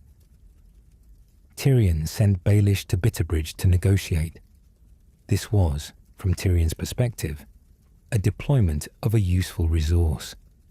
A man skilled at persuasion, dispatched on a mission where persuasion was the primary requirement. From Baelish's perspective, it was something more layered. He was being given formal sanction to build a relationship he had already been building informally. In effect, it was permission to accelerate a connection he intended to use for purposes that Tyrion could not fully see. He went to Bitterbridge and he negotiated. The terms he returned with were straightforward in their structure and decisive in their consequences. The Tyrells would join the Lannister alliance. Margaery, Renly's widow, still technically a queen, would marry Joffrey. The Tyrell army, the most formidable uncommitted force remaining in the war, would march on King's Landing and relieve the siege that Stannis was preparing to impose. Stannis came by sea. He brought his fleet up the Blackwater Rush in the dark, and what awaited him was wildfire. The alchemist's weapon, green and catastrophic and indiscriminate, deployed by Tyrion's design against a fleet that had not anticipated it. The river became fire. Stannis' navy was destroyed or scattered. His forces that made it to shore were met by the Lannister Tyrell army arriving at precisely the moment the city's defenders were at their most stretched.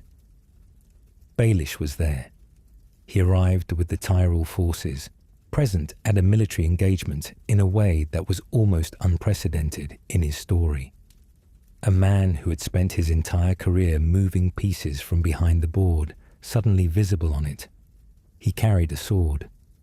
Whether he used it with any effectiveness is not recorded, and is probably not the point.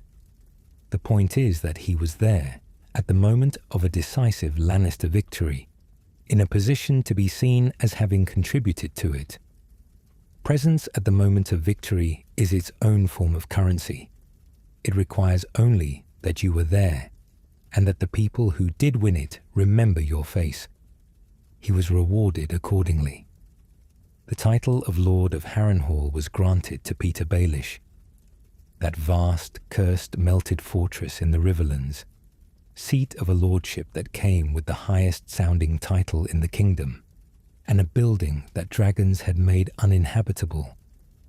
With it came the promise of Lysa Arryn's hand in marriage, which would make him Lord Protector of the Vale, and place the Vale's intact, unspent army within his effective control.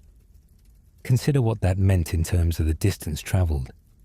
His family had arrived in Westeros 4 generations ago as a Braavosi sellsword's descendant, with a flint tower and a peat bog. A small friendship between his father and a Tully lord had been enough to get him fostered at River Run. He had been nearly killed by a Stark for the presumption of challenging for a woman he had no right to challenge for. Managing a port's customs revenues in a city nobody thought about had been his entire platform. He had sat at the small council table with nothing to his name except his understanding of how the game worked. And now he was Lord of Harrenhal. The war had not ended. It had not even reached its worst chapters. But from Baelish's perspective, the war had already delivered most of what he needed from it. To understand what happened at Joffrey's wedding, you have to begin somewhere earlier than the wedding itself. You have to begin at Bitterbridge. When Tyrion sent Baelish to negotiate with the Tyrells in the aftermath of Renly's death, the official purpose was straightforward. Secure a military alliance. Bring the Tyrell army to the Lannister side. Save King's Landing from Stannis. Baelish accomplished all of that. But negotiations of this kind are not simply transactional. They are relational. They require time and proximity, and the kind of candid conversation that formal diplomacy does not usually permit. And in those conversations, in the extended, careful, exploratory exchanges that produced the alliance framework, Baelish came to understand something about what the Tyrells actually wanted. That something was not in the formal terms of any agreement. They wanted a king they could manage. That was the Tyrell position, stated plainly. They were the most powerful family in the Reach. They had wealth, land, an army, and now an alliance with the winning faction of the war. They were bringing all of that to a marriage between Margaery and Joffrey, and in exchange for all of that, they wanted to be confident that the king their granddaughter was marrying was not going to destroy her. Joffrey was not that king. He had demonstrated what he was with considerable thoroughness across his entire reign. This showed in the treatment of Sansa, in the execution of Ned, in the casual cruelty that expressed itself most freely when its targets had no recourse. Olenna Tyrell, the family's matriarch, was one of the sharpest political minds in Westeros, and she had no illusions about what she was looking at. She had not spent her life navigating the politics of a great house in order to hand her granddaughter to a sadist in a crown and hope for the best. Something would have to be done about Joffrey. The murder plot grew out of this understanding. It was not a separate conspiracy grafted onto the alliance, but a natural extension of what the alliance was actually for. Baelish and Olenna did not need to negotiate the principle at length. They needed to agree on the method, the timing, and the allocation of risk. Baelish provided the poison and the delivery mechanism. Olenna provided the moment. The arrangement gave each of them a layer of deniability for the other, and both of them understood that the outcome was better for the Tyrell family, better for the alliance, and considerably better for almost everyone who had been in a room with Joffrey for the last 2 years. That outcome was Joffrey dead, Tommen on the throne, and Margaery positioned as a queen consort to a boy she could actually manage. The mechanics of how the poison arrived at the wedding reveal something specific about how Baelish constructs these operations. From a careful distance, he had been managing a figure named Sir Dontos Hollard. Dontos was a drunk and disgraced knight, whom Sansa had once saved from Joffrey's casual cruelty at a tourney. He was devoted to Sansa as a result, with the uncomplicated loyalty of someone who has been saved from something terrible. That gratitude had attached itself to the person who saved him. Baelish fed this devotion, quietly and from a distance, pointing it in a useful direction. He arranged for Dontos to give Sansa a piece of jewelry.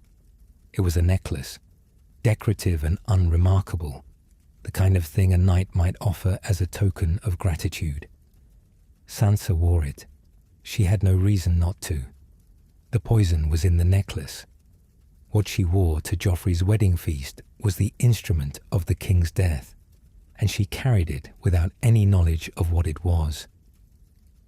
During the feast, that long, elaborate, increasingly tense occasion at which Joffrey spent most of his energy finding new ways to humiliate Tyrion, Olenna Tyrell approached Sansa.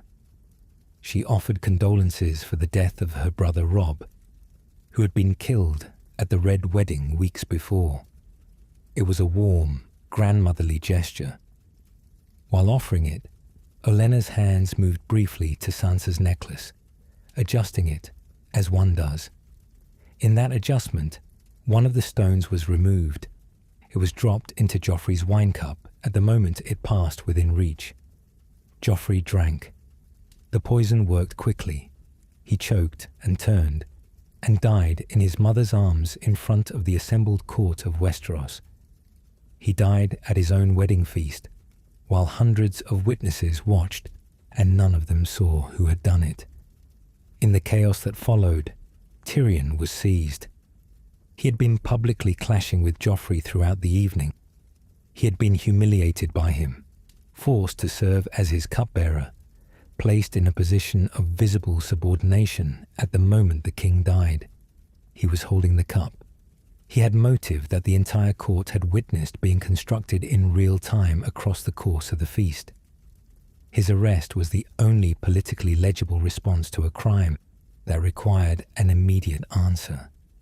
His guilt was the only theory that required no additional information to be plausible.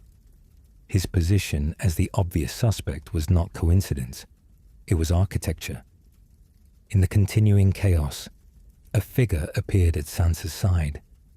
Sir Dontos, her grateful knight and secret correspondent, materialized from the crowd. He told her quietly that she needed to leave immediately, that he could get her out, that this was the moment he had been preparing her for. she went with him. Through the city, to the water, into a small boat that crossed the darkness to a ship waiting in the bay. Baelish's ship. Once she was aboard, Baelish had Dontos brought forward to receive his promised payment, and then he had Dontos killed. The killing was efficient and without ceremony. Dontos had served his purpose. He had delivered the necklace, maintained Sansa's trust, and extracted her from the city at the precise moment required. Throughout, he had been a tool. He was a man whose genuine feeling for Sansa had been identified, maintained, and directed toward a specific outcome. He had never fully understood what that outcome was. Baelish was not cruel to him. A man who knows what he knows is a liability that cannot be managed any other way, and Dontos had simply reached the end of his usefulness. This is what it looks like when Baelish finishes with someone. Not cruelty, not contempt, just the clean removal of a variable that has served its function. Dontos's love for Sansa was real. It was also, from Baelish's perspective, simply a mechanism, and mechanisms do not get to outlive their purpose. He explained this to Sansa, in his way, not with apology, but with the calm precision of someone laying out a necessary logic. The world works like this. People who know things that could destroy you cannot be left in possession of those things. Dontos was kind, and Dontos was genuine, and Dontos is dead, and this is how it is. It was the first explicit demonstration, delivered directly to her, of how he actually operated. Sansa was now on a ship in the dark, moving north, with no allies, no destination she had chosen.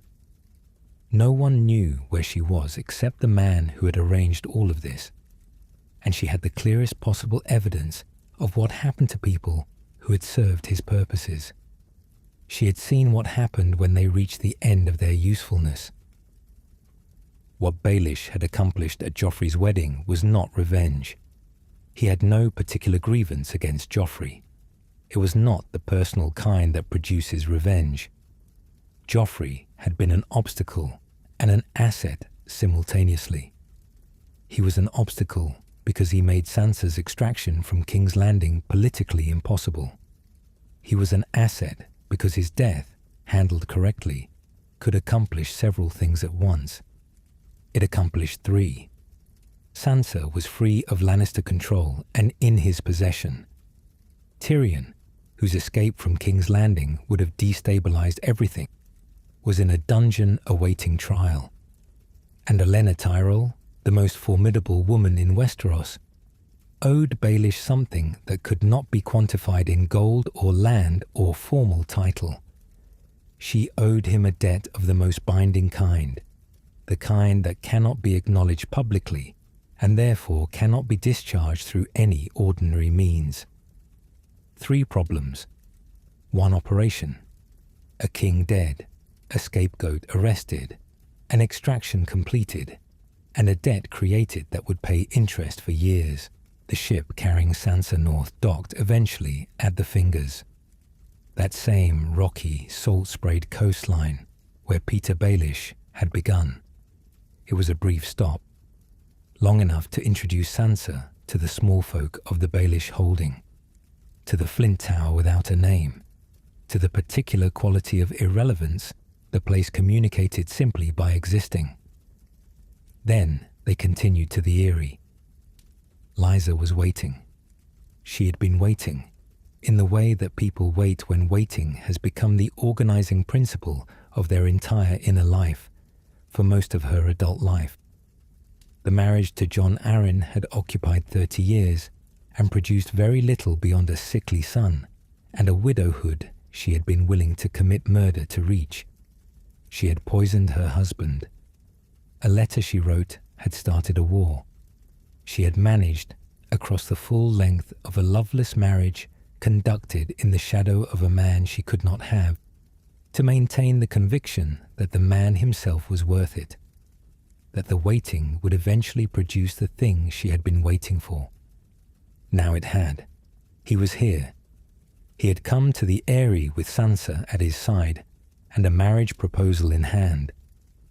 Lysa understood at some level that the Sansa detail required examination, but chose, for the moment, not to examine it. She accepted everything she had been offered and tried to believe it was enough. The marriage was performed quickly, in private, without ceremony proportionate to the occasion. Lysa was overjoyed. Baelish was warm. He was present. He performed the tenderness that the moment required with the same precision he brought to every performance. If Lysa noticed the quality of control in it, the careful maintenance of a correct temperature, she did not say so, because saying so would have required her to acknowledge what she already knew about what she was. She had probably always known. The knowledge was simply one of the things she had decided not to look at directly. The pattern was not ignorance. It was chosen blindness. She did not lack the intelligence to see what Baelish was. She lacked the willingness to see it, because seeing it would have required her to dismantle the fixed point around which her entire adult life had been organized. The Eyrie was, from Baelish's perspective, the point of the exercise. Not Lysa, the Eyrie. The fortress sits at the top of a mountain in the Vale, accessible only by a series of way castles along a path that becomes impassable in winter, famously and genuinely impregnable in any military sense. No army had ever taken it by force. No siege had ever succeeded against it. It was also, importantly, almost uniquely intact. And the Knights of the Vale, the military force sworn to House Arryn, were intact with it. The Vale had sat out the War of 5 Kings. Robb Stark's army was being shattered at the Twins, and Stannis' fleet was burning on the Blackwater, and the Riverlands were being stripped bare by armies moving in every direction. The Vale had watched from the mountains and committed nothing. Its soldiers were unspent. Its resources were undiminished. The army that Baelish now effectively commanded as Lord Protector was the largest and most battle-ready uncommitted force remaining in Westeros. He had acquired it through a marriage to a woman he had been using since they were both teenagers. The moral weight of this sits in the gap between those two facts, and it should not be passed over quickly. Lysa Arryn was not a simple woman. She was not merely a vehicle for other people's purposes. She was a person who had been shaped by specific wounds, by a father who treated her as a political instrument, by a forced termination, by a marriage she had not chosen, by a love that was real regardless of whether it was returned in kind. The instability that defined her later years was not a character flaw that appeared from nowhere. It was the accumulated consequence of a life in which almost no one had told her the truth about her situation. The one person she trusted above all others had been managing her carefully and consistently since they were both young. She had given him everything, not in the dramatic sense of a single decisive sacrifice, but in the gradual and total way of someone who has organized their entire life around one fixed point. Every significant act she had performed in our story was done in the belief that it served something real between her and Baelish. The poison, the letter, the manipulation of Jon's household, the marriage that followed his death, that it was not simply transactional, that she mattered to him in a way that was not reducible to usefulness. Then she saw him with Sansa. She recognized the way he looked at her, because she had spent decades watching him look at Catelyn the same way. She had always known that the face Sansa had inherited from her mother was exactly the face that Petyr Baelish had never been able to stop wanting. Seeing it made it impossible not to know any more. She confronted Sansa. The confrontation escalated to the Moon Door, that trapdoor in the floor of the Eyrie's High Hall, which opens onto several hundred feet of open air above the mountains of the Vale. She held Sansa above it. She was going to drop her. Then Baelish arrived. He spoke to Lysa the way he spoke to all difficult situations, carefully and precisely, with the exact words calibrated to produce the exact response required. He soothed her. He told her she was the only one who had ever mattered to him. Looking at her with what she would have needed to believe was genuine, he said he had loved only one woman his entire life. Then he told her her name. It was Catelyn, and he pushed Lysa through the moon door. She was gone. Baelish stood at the edge of the opening, and then stepped back and composed himself and called for the household. By the time anyone arrived, he had an explanation ready. The minstrel had done it. A fit of madness, a tragedy. He had tried to stop it, and arrived too late. The lords of the Vale were suspicious. They were not stupid men, and the story had the quality of convenience that stories constructed quickly always have. But suspicious is not the same as certain, and certain is what you need before you accuse the Lord Protector of his own wife's murder in his own household. They had nothing solid. The story held. Baelish named himself Lord Protector of the Vale and took young Robert Arryn as his ward. He began the work of consolidating his position over a domain that Lysa had spent 30 years building toward giving him. She had poisoned the hand of the king. She had ignited a war.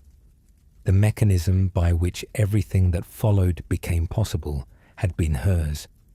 And in the end, when the thing she had been waiting for finally arrived, the marriage, the proximity, the life she had constructed around a fixed point that had never been fixed at all. It lasted weeks. She had spent 30 years believing this was a love story. It was a ledger, and every entry in it had been Lysa's, and the balance had now been paid in full. After Lysa's death, Sansa was alone at the top of the world, with Petyr Baelish. The girl called Sansa Stark had, for the moment, been set aside. That name carried the weight of regicide, suspicion, and a family destroyed in public view. In the Vale, she lived instead as Elaine Stone, Petyr Baelish's bastard daughter, a minor and forgettable figure with no claim anyone feared and no identity anyone was searching for too closely. The false name offered safety, but only within the confines Baelish had constructed for her. It concealed her from the world, while placing her entirely in the hands of the man who had chosen who she was allowed to be. There was no one to appeal to, no alternative patron, no allied house, no mechanism for reaching anyone who might have helped her. There was the Eyrie and the mountains below it, and the Vale beyond that, and at the center of all of it, patient and watchful, Petyr Baelish. What followed in the weeks and months of Sansa's time in the Vale was the strangest passage in his story. A genuine education delivered inside a relationship that was not safe, by a man whose motivations could not be entirely trusted, to a student who was learning faster than he perhaps understood. He was not cruel to her. He did not threaten or demean her, did not use the considerable power he held over her circumstances to make her suffer. He was patient. He was attentive. He treated her, in many of the visible ways, as someone whose welfare mattered to him. The complication is that this was not entirely performance. He did care in the specific, entangled way of someone whose care for another person cannot be separated from his need to possess them. The education he gave her was also real. He taught her how power actually works. Not the formal version written into the structures of lordship and law, but the operational version that runs beneath those structures and determines their outcomes. He taught her that perception is not a supplement to power, but its primary instrument, that what people believe about a situation shapes that situation more reliably than the actual facts. Reading a room meant something specific to him, not just who was in it and what they wanted, but what they were afraid of, what they were concealing, what the gap between what they performed and their actual position revealed, and how that could be leveraged. He taught her, in short, everything he had taught himself at River Run and Gulltown and King's Landing, distilled across a lifetime of operating in rooms where the only resource available to him was his own understanding of the people in them. The lessons came embedded in conversation rather than instruction, in the long exchanges that the isolation of the eyrie produced almost by necessity. When the weather was bad and there was nowhere to go, he would analyze a situation. He would explain his reasoning. What he had seen and what he planned to do about it, he laid out in sequence. And Sansa listened and absorbed and understood with the particular quality of attention that belongs to people who know their survival depends on understanding correctly. Young Robert Arryn was also present throughout this period. The sickly, unstable boy, who was now Baelish's ward, technically the Lord of the Eyrie. Practically a child managed by the man who had arranged his mother's death. Baelish handled Robert with the same careful attention he gave every asset, keeping him stable enough to be politically useful, never permitting the kind of independence that would make him difficult to control. Robert was a piece, managed at a careful distance. The contrast with how Baelish spoke to Sansa was obvious if you were paying the right kind of attention. In their conversations, Baelish was occasionally candid about things he was not candid about anywhere else. He described the world as he understood it, as a system in which order is a performance maintained by people with an interest in maintaining it, in which the apparent structures of governance and honor are navigable by someone who understands that they are constructions, not facts. He told her, in various formulations across various conversations, that chaos was not a thing to fear, but a thing to read, that where most people saw destruction, someone correctly positioned could see opportunity, that a person of sufficient intelligence and patience could reach things that stability would have kept permanently out of reach. He was explaining himself to her. Whether he fully understood that is less certain. And then there were the other moments, the ones that existed in a different register entirely, and that Sansa managed with the same careful surface composure she had developed at Joffrey's court. He looked at her with a quality of attention that had nothing paternal in it. Catelyn's name appeared in his comparisons. He kissed her. He occupied the space between Guardian and something that had no clean name. What made it most dangerous was precisely that both things were simultaneously true. The care and the desire were not alternatives, but aspects of each other, inseparable in him, which meant the protection he offered and the threat he represented came from the same source and could not be accepted or refused independently. She performed gratitude. She performed trust. She gave him the surface he needed to maintain his understanding of their arrangement. The irony that would undo him was already present. He was trying to make her into a version of himself. He wanted a Sansa who saw people as pieces on a board, who understood desire as a lever and patience as a weapon. He wanted a partner in his long project, someone who would eventually stand beside him in the position his entire life had been aimed at, someone who would understand why the position had been worth the cost of reaching it. What he built instead was someone who understood him, not his philosophy in the abstract. She absorbed that and would use it, and had already begun using it in ways he had not detected. Specifically and personally, him, his methods, the architecture of his performances. the distance between his warmth and the calculation underneath it, the precise gap between what he said and what he was doing. The gap that was, she now understood, where Petyr Baelish actually lived. She had been the most attentive student he had ever had, and he had never once considered what would happen when she weaponized the very lessons he taught her. The student, you could say, was about to become the master. At the point where Baelish has climbed as high as he will climb, and before the descent begins, the question the narrative has been circling demands an answer. What did he actually want? The answer he gave, in pieces, across various conversations, with Sansa, with Varys, with anyone who came close enough to the question to receive a fragment of the truth, was something like this. Everything. The Iron Throne.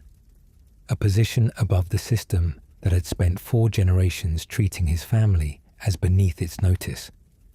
Whether that was the genuine answer or a symptom of something deeper. Whether the ambition was the point, or whether the ambition was the only available language for a wound that had never healed.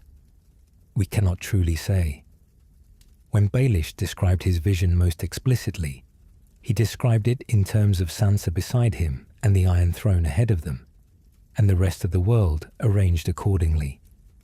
He did not describe peace, governance, justice, the things the institutions he was dismantling were ostensibly meant to provide. None of these appeared. He described position, arrival. It is possible that the destination was always less important to him than the motion of climbing toward it, a speech he gave earlier, in the time when the war was still erupting and King's Landing was still the center of everything, is the clearest window into how he understood himself and his methods. He was speaking to Varys in one of their many exchanges across the small council table that were cordial in surface and combative beneath it. Varys had said something about chaos, about the danger of it, about the pit that opens when order dissolves, and the people with the least capacity to protect themselves fall into it. Baelish told him he had it wrong. Chaos, he said, is not a pit. It is a ladder. Most men look at it and see destruction. They see the ordinary protections failing and the structures that advantage them crumbling, and they call it catastrophe, because for them it is. The system they depended on has stopped running, and they cannot function outside it. But some men, a specific kind of man, with a specific kind of patience and attention, look at the same chaos and see something entirely different. They see the moment when the doors that were permanently closed to them come briefly open. They see the rungs of a ladder made from everything that is falling apart around them. He was not wrong about chaos. He was wrong about something else. About what happens to the ladder once you are at the top. About whether the thing you climbed is still there when you turn around and look down. The chaos he had created did not stop when he needed it to. It kept moving. It kept consuming. The War of 5 Kings killed tens of thousands of people. The Riverlands, that fertile, populated ancient stretch of Westeros between the great rivers, was devastated in a way that would take a generation to recover from, if it recovered at all. House Stark, which he had used and targeted and managed as an instrument, was shattered. Its lord executed and its heir murdered at a wedding. Its children scattered across the continent and beyond. The Red Wedding, that catastrophe in the twins, was not his design, but it was made possible by the war he had started. And the war he had started was made possible by a letter and a lie he had constructed with complete deliberateness. All of that from one cup of poison and one false accusation. And then there was Catelyn. She died at the twins. Her throat was cut in the same hall where her son had just been murdered and her daughter-in-law had been stabbed. At a wedding feast that had begun with bread and salt. the oldest protection in the Westerosi custom of hospitality. It ended in slaughter. She died violently, and young by the standards of what she might have had, and among the casualties of a war that Baelish had ignited deliberately for purposes that had nothing to do with her. He had caused her death, not directly, not intentionally, but in the causal sense that reveals itself when you examine the chain of decisions that connects its first link to its last. He had caused it. The letter he wrote for Lysa to send to Catelyn was the first domino. Catelyn's death was somewhere in the long sequence of collapses that followed. What happened to him when he learned of it is one of the few moments in his story where the performance appears to have genuinely failed. He grieved, not in the managed, calibrated way he expressed everything else, but in the way of someone for whom the news has landed somewhere that the usual protective structures do not reach. She had been the wound that formed him, the thing he wanted and could not have, the wound that had never healed, now dressed as justification for everything he had become. Her death did not resolve any of that. It simply removed her. The wound stayed. Nothing had been resolved. The hunger that had driven him from the fingers to the edge of the world stayed, now without its original object, oriented toward the only thing that remained of her, the face he saw every time he looked at Sansa. Strategy and obsession become impossible to separate in him at this point. Before the Red Wedding, Sansa was a piece he was managing. After it, she was also the only remaining object of something he had carried since he was a teenager, which made his judgment about her and about what she would do considerably less reliable than he knew. The long game, at the midpoint of its final arc, had produced this. He had wanted a world remade in his image. He had broken the existing one comprehensively enough that the remaking should have been possible. But the breaking had gone further than the making could follow. The chaos he had climbed on had consumed more than it had cleared. The War of Five Kings ended the way wars of that kind usually end, not with a clean resolution, but with attrition and the slow settling of whoever was still standing into whatever positions the wreckage permitted. The Boltons were standing. They had earned their position at the Red Wedding, betraying Robb Stark and his northern army in exchange for Lannister backing and the wardenship of the North. Ramsay Snow, Roose Bolton's bastard son, was legitimized as Ramsay Bolton and confirmed as heir to the Dreadfort and everything that followed from it. The North, that vast and ancient kingdom that had kept its independence for 8,000 years and bent its knee only once to Aegon's dragons, was now governed from Winterfell by the family that had murdered its king at his uncle's wedding. What happened next in the North belongs primarily to the story as the show tells it, the account that reaches for the most dramatic consolidation of events and finds in Sansa Stark's journey to Winterfell, the version of the story that places her at the center of the North's eventual reclamation. The books, still unfinished, take a different path. In them, Sansa remains in the Vale, and it is another girl entirely who is sent to Ramsay Bolton in her place. Both versions arrive at the same truth about Ramsay. The show simply makes that truth Sansa's to discover directly. Baelish proposed the match.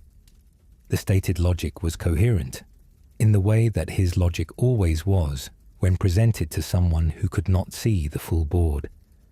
Placing Sansa, or someone carrying the Stark name into Winterfell, would legitimize Bolton rule in the North, because the Boltons needed Stark legitimacy, the way that all usurpers need the trappings of the thing they replaced. In exchange, Baelish would have a lever inside Winterfell. The plan he outlined to Sansa at the ruins of Moat Cailin was designed across multiple contingencies to produce a favorable outcome regardless of which future arrived. If Stannis Baratheon attacked and defeated the Boltons, he would need a Stark to govern the North on his behalf. Sansa would be there, in position, ready to be named Wardness. If Stannis failed and the Boltons held, Sansa would be inside their household, learning them, positioned to maneuver from within. Either outcome, Baelish explained, placed her closer to reclaiming her home than any alternative available to her. The kind of plan he had been making his entire life, and it relied, as all his plans relied, on his ability to map the relevant pieces accurately before committing. He had not mapped Ramsay Bolton.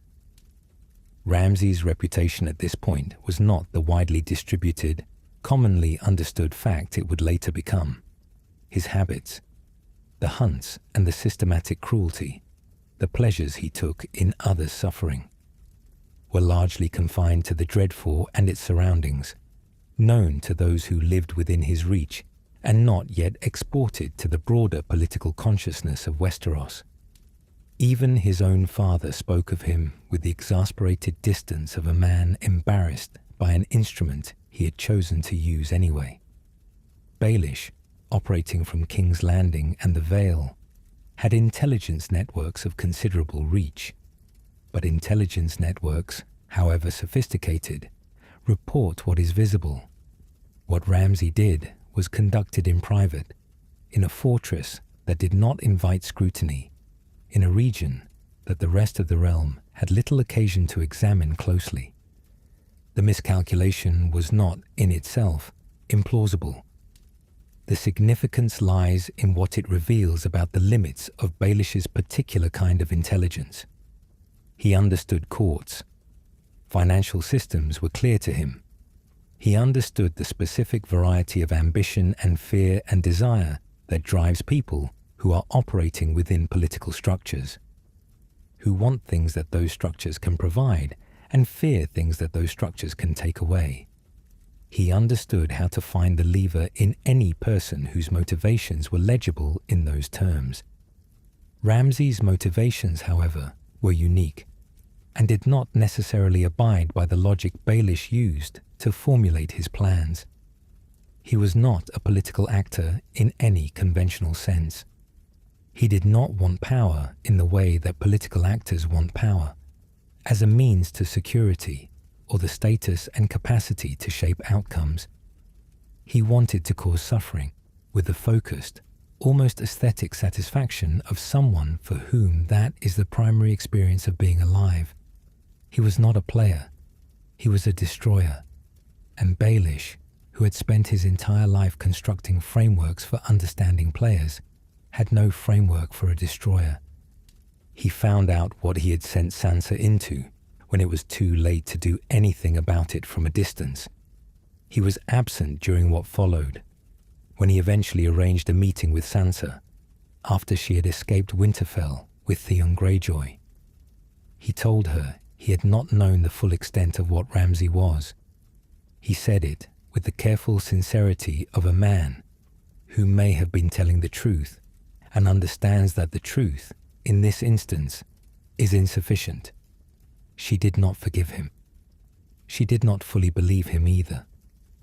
She had learned by then what the gap between those two things meant in practice, that she could use his offer of the Knights of the Vale without granting him the trust he was reaching for, that the gap between forgiveness and belief was exactly the kind of space that Petyr Baelish had spent his entire life operating inside, which meant she understood it better than he perhaps expected.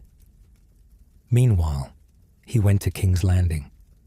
He sat across from Cersei Lannister and told her about Sansa's marriage to Ramsay Bolton.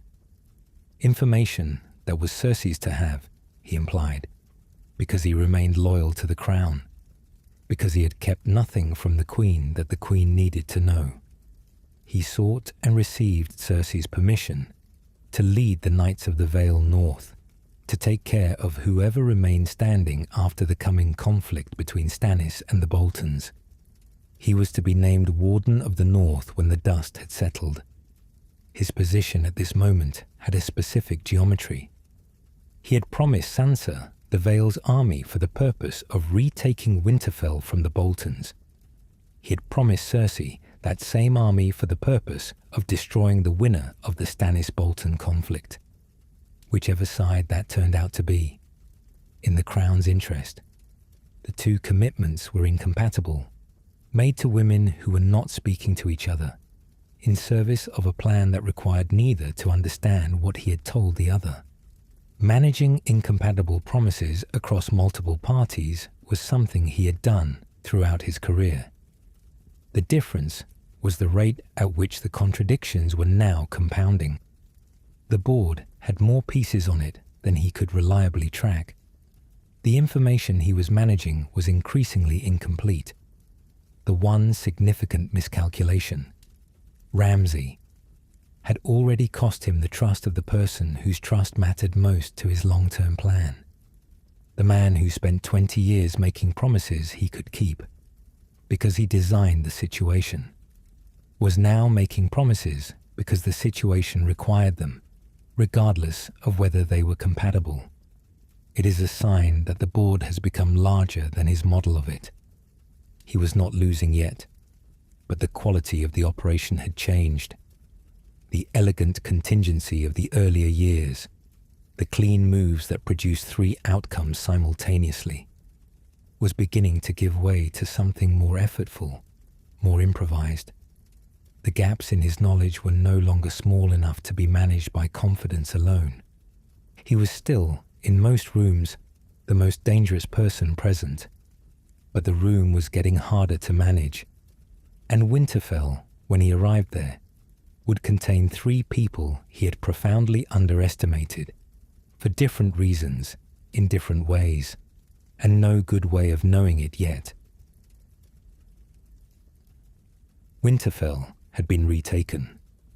Jon Snow had marched with the northern houses and the Knights of the Vale and driven the Boltons out.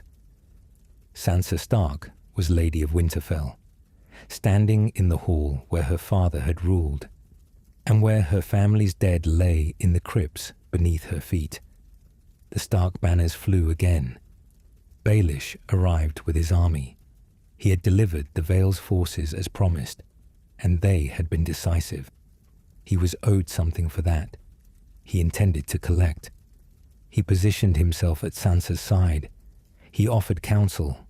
He framed situations, suggested interpretations, planted seeds of doubt about the people around her, with the patient, careful precision of a man who had been doing this for 40 years and had never once been caught doing it. He was, in Winterfell, exactly what he had always been everywhere else. The indispensable advisor, the man whose presence made the room easier to navigate. It was not working the way it had worked before. He could feel the difference, though perhaps not yet name it. Then Arya came home. She arrived at Winterfell changed in ways that were immediately visible, and in other ways that were not.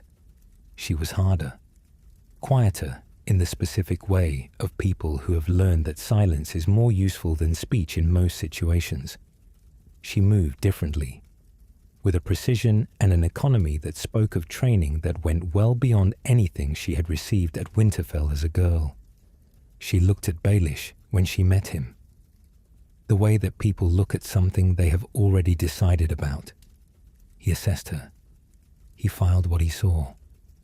And then he began the operation he had run on every pair of siblings, every allied faction, every coalition he had ever needed to weaken from the inside.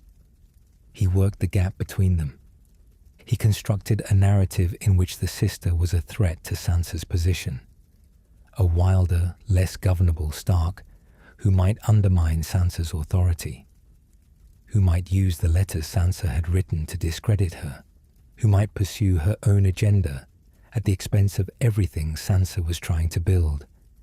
He arranged for Arya to find the letter, the one Sansa had written years ago at Joffrey's court, under duress, asking Robb to bend the knee. the letter that could be made to look like willing collaboration with the crown if you removed the context of the circumstances under which it was written. He watched the sisters. He read the body language between them. He believed he saw fracture lines. He was reading a performance. Arya and Sansa had been talking. Not in the ways he could monitor. Not in the halls or the public spaces where his eyes and ears had access. But in the private exchanges that sisters conduct when they are both, for the first time in years, in the same place.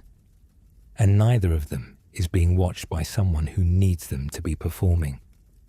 They had compared what Baelish had said to each of them. They had identified the pattern, and they had gone to Bran. Brandon Stark had returned to Winterfell changed in a way that was of an entirely different order from Arya's change. He had gone beyond the wall and come back as something that did not have a clean name in any category that Baelish's framework contained. He was the three-eyed raven. He could see through the weirwood trees. He could witness events that had occurred in places he had never been, decades before he was born. He could do so with the clarity of a person standing in the room while they happened. Baelish visited him.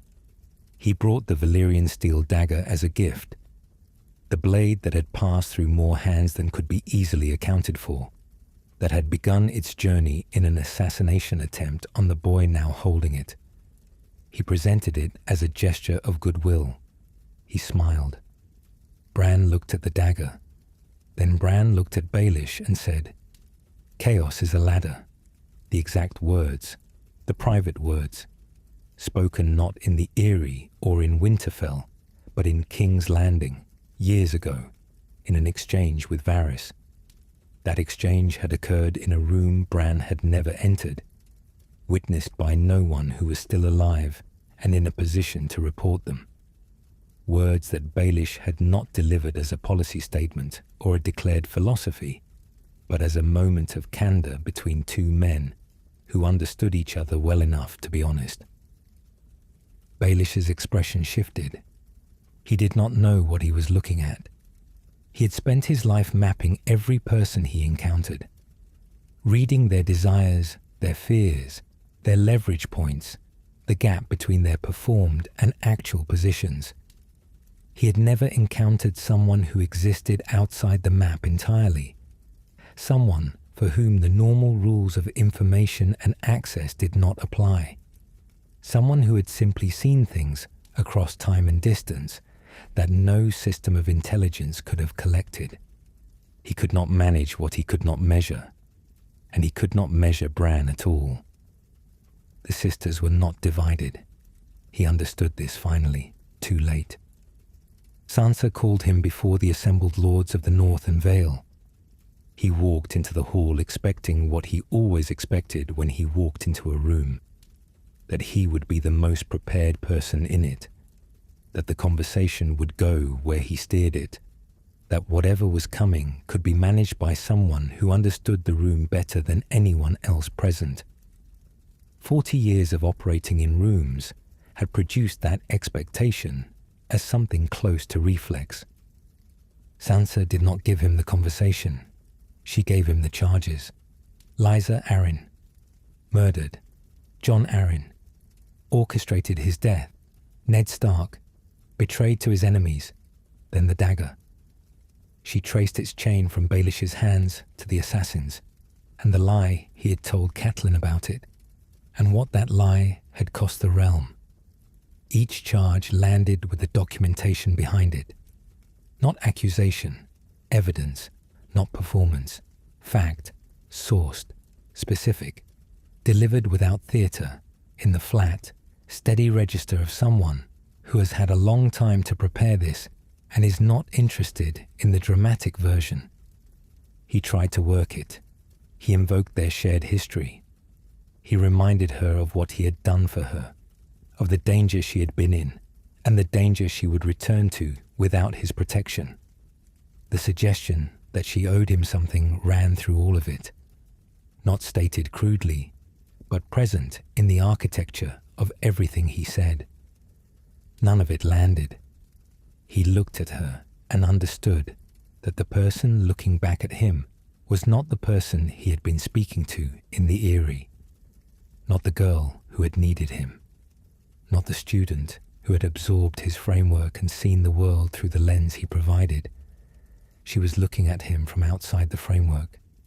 She had learned it and used it and was done with it, and was now applying everything it had taught her to the specific problem of him. He got to his knees. He begged. For the first time in the entire length of his story, the performance dropped completely. There was nothing underneath the surface except the thing the surface had always been designed to conceal. He begged because the calculation had run out and there was nothing left to calculate with. He begged because the room had been taken from him and he did not know any other move. Sansa looked at Arya, who stepped forward. She was carrying the Valyrian steel dagger, the one Bran had given her, the one that had been moving through the story since the beginning, the one connected to an attempt on Bran's life and to a lie that had started a war, connected to the long thread of consequence that ran from Baelish's first move to this hall, this moment. She cut his throat. He died on the stone floor of Winterfell's great hall. The lords of the North watched. The Vale's knights were there. He had been destroyed by the method he had spent a lifetime perfecting. He had taught Sansa how information is gathered, how appearances are managed, how to perform one thing while intending another entirely. She had been attentive. He lost because he made the one error he had always managed to avoid with everyone else. He had trained someone well enough to understand him, and then assumed that understanding him and serving him were the same thing. They were not. Petyr Baelish was dead. The question worth asking, after a life of that scope and consequence, is not how he died. We have just seen that. But what he left behind. Start with the debt, the Iron Throne's financial obligations, to the Iron Bank of Braavos, to the Lannisters, to a network of merchants and lesser creditors whose names never appeared in formal records. These were a direct product of his stewardship as Master of Coin. This debt did not die with him. Every reign that followed inherited it. Every crisis that followed was shaped by it. The Iron Throne's creditors did not mourn Baelish. They simply continued presenting the bill to whoever sat above it. Then there is the chaos itself. The War of Five Kings killed people in numbers that no reliable accounting has ever fully captured, because the deaths that wars of that kind produce are not only the ones that happen on battlefields. They happen in villages burned by armies passing through. They happen in harvests never planted because the men who would have planted them were called to fight. Winters arrived while the granaries were empty because no one was left to fill them.